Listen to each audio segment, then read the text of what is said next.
NRG are the second team to make it through to the Champions stage. I've got CeRq with me, who is looking pretty happy, understandably so, not only from your performance, but how it all went. I guess the first thing is to look at this.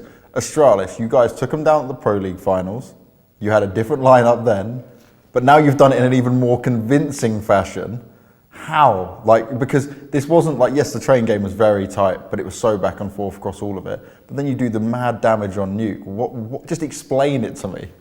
I don't know. Honestly, I don't think anyone in the team expected that fast of a game. Like in the CeRq game, I'm pretty sure we were joking around in the chat. Like Peter Stanislaw said something like, let's make this one quick. Let's not go to overtimes again. But I don't think anyone expected to just beat them in that convincing fashion. I think they were exhausted, we were exhausted, and I think it played in our favor pretty much. Now you're in the champion stage. How did it feel once you guys realised that this has all happened? Has it even sunk in yet? Because we're literally a few minutes after you doing it. No, I'm still really excited. Like my legs are shaking and stuff. So I haven't really realized yet that we're in the champion stage and we're legends, like in the legend spot. So yeah, I can't really answer that. Now we're going to go back to the very beginning. You had the Renegades game and it was on Dust 2, but it got very close. What was this down to? More you guys maybe not up to your standard, or were Renegades better prepared than you thought? I think they played good and we played bad. So both things, because I feel like we had a little pressure because last major we went 0-3 and we went straight to the minor, and I feel like either it was little pressure or I don't know, but we weren't playing the way we can play, and I think we showed it against Liquid the next day. So yeah. Now if I'm right, you guys practice against Liquid a fair bit?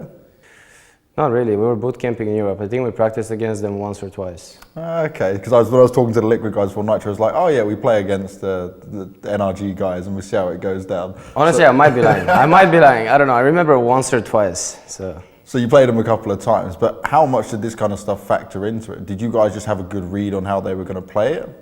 We don't really read into practice because obviously teams are trying new stuff and looking for new shots that will work for the majors. So we don't really look into that.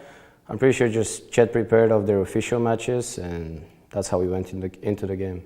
So first of all, you take down Liquid. Now you take down Astralis as well. These are two big scalps to take out, and you've made it to champion stage.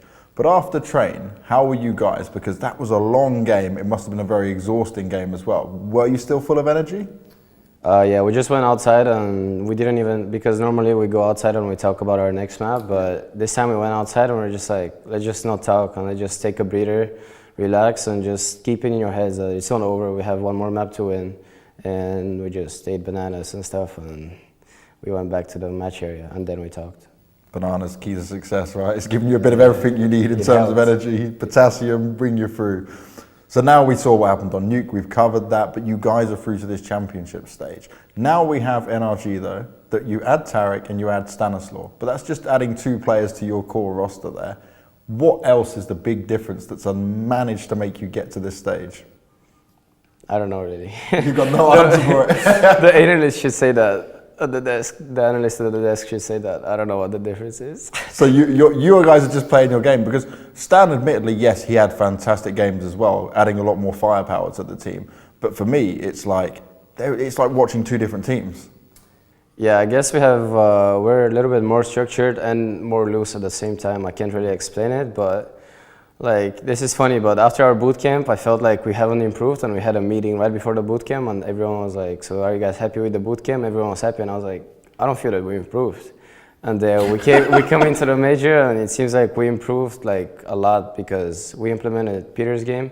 Because before that, we didn't really have time. It was tournament, and we had like 3 days at home, so we didn't have any time. So we just plugged him in and just played with our old game. So now he's more comfortable, and everyone is comfortable. So I guess that's the main factor. Yeah, it seems like a good mix, right, of a bit of what you guys had before, and then adding what he wants to do into this. Yeah.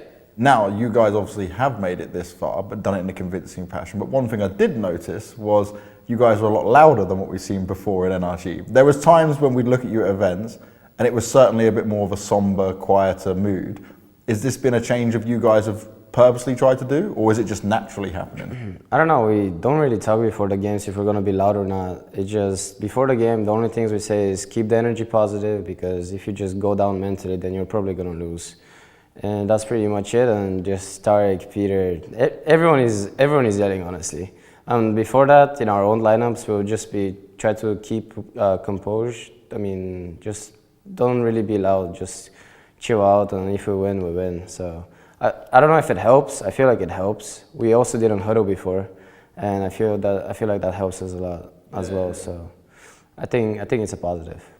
Definitely is a positive in terms of that. Now, what was going through your mind on that round where you got the ace that saved the day, so to speak? Because that was just phenomenal stuff from you. And what I would think is more impressive is we saw you right at the beginning when you joined NRG, such a rise, everyone was talking about you. Then it slowed down a little bit, but you've certainly showed that you can do it again here, and you've brought your individual level up. Mm-hmm. I don't really know what I was thinking. I just remember the last 2 kills. I was just thinking in my head how I should pick the guy top of the train so the guy doesn't kill me from below.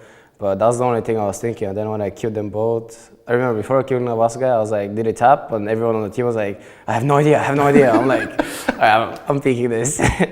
So yeah, after that, I was just happy. I was losing my mind after that.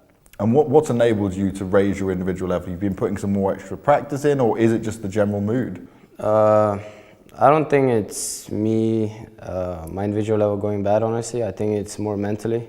So okay. I'm trying to work on that, and hopefully I can fix it. So I don't want to speak too soon. We'll see what happens at the next stage. Hey man, I'm looking forward to the next stage. Keep that big smile on your face, and congratulations once again. NRG have made it through. We are here in the winner's seat for CeRq Lab, and we'll be back with more as further teams get to go through and make their way over to the Mercedes-Benz Arena.